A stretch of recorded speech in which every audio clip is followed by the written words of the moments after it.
Pro days across the country continue as we approach the 2021 NFL Draft. Joined by Paul Dottino, I am John Schmeelk as we continue to look at the pro days. And today, Paul, The Ohio State University. And let's start with their big ticket item. That is quarterback Justin Fields, expected by many to be a top 10 or 15 pick in this year's draft. He was asked by the media what his Zoom calls have been like with NFL teams during this draft process.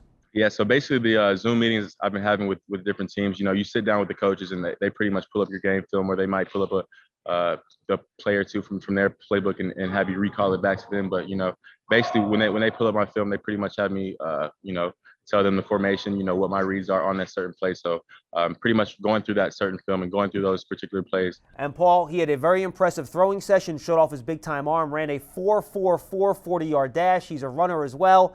But the questions with him are more about the art of playing quarterback. Yeah, that's exactly right, John. It's about the intangibles in terms of the reads, in terms of the timing and the feel in the pocket. These are things you can't measure during a pro day. We've discussed this so many times before.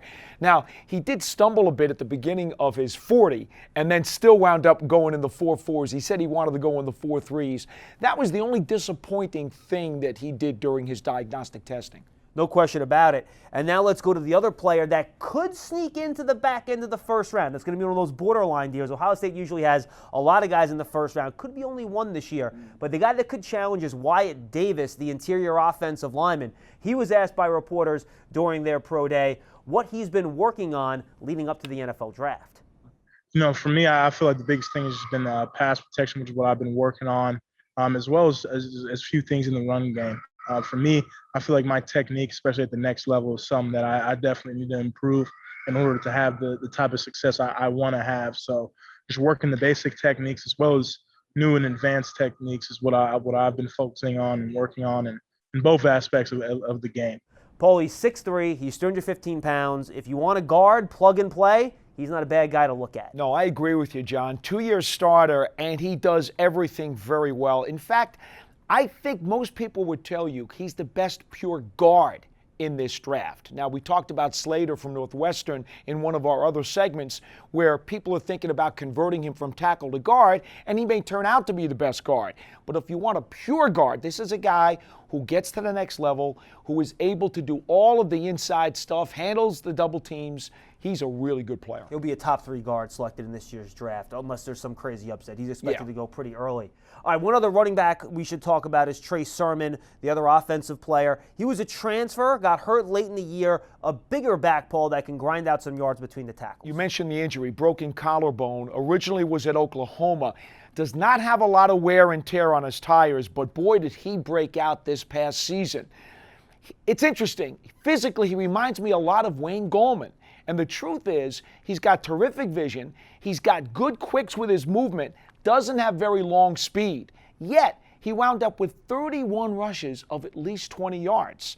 I don't think he'll get that in the NFL, but he's a really good complimentary back. I like him a lot. And he showed off some receiving skills as well during that pro day, catching some passes from Justin Fields. Paul, let's jump to the defensive side of the ball. They have a slew of linebackers here. I'm just going to list them all, and then you could talk about who you want to talk about.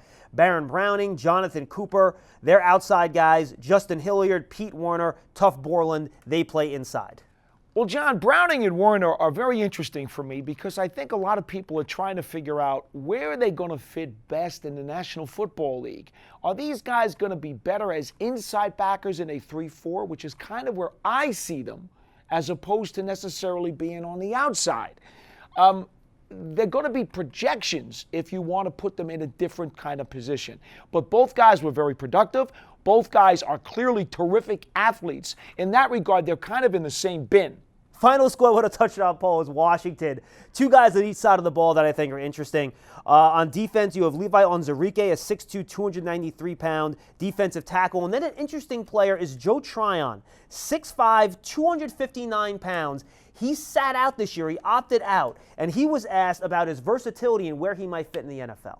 Yeah, in the scheme I played in college, I was doing a lot of things. I had a lot of responsibilities.